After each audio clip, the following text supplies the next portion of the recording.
Oui, salut, bien le bonsoir. J'ai 180 secondes pour vous lancer un message urgent, d'alerte importante. Vous savez que je dis des choses des fois très costauds, très dures, très lourdes.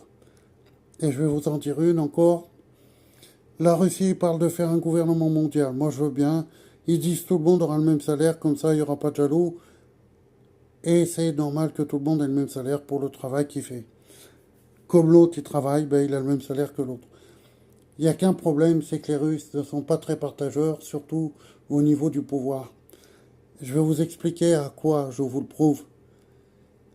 Les Russes, ne pouvant pas faire péter leur bombe atomique quelque part dans le monde sans risquer des représailles, ils voulaient faire des essais. Et comment faire des essais? Ils ne pouvaient pas les faire péter ailleurs. Ils les ont fait péter chez eux sur leur propre population. D'accord? La population, il y en a qui sont morts, bon, eux, il n'y a plus rien à faire pour eux. Mais ceux qui sont malades après accouchement ou des gens qui étaient adultes et qui étaient vivants à l'époque et qui ont été malades, la Russie ne leur a pas versé aucune indemnité. Que dalle, de la merde. Moi je vous le dis, c'est du bluff, c'est du flan. Vous n'aurez rien, vous crèverez la faim. Vous n'aurez rien.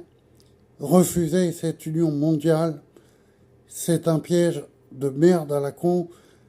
N'acceptez surtout pas ça.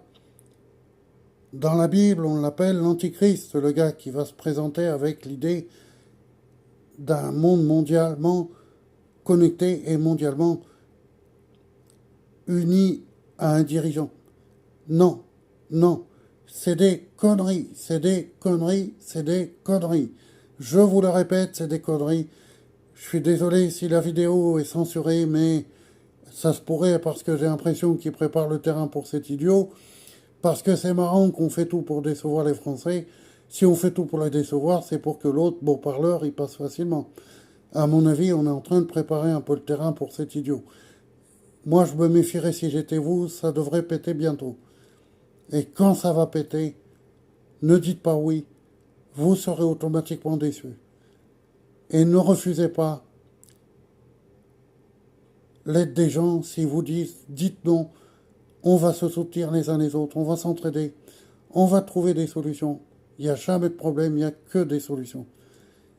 N'ayez pas peur. Ah, si vous n'avez pas un code à donner, ben vous ne pourrez pas acheter ni vendre. N'ayez pas peur de ça.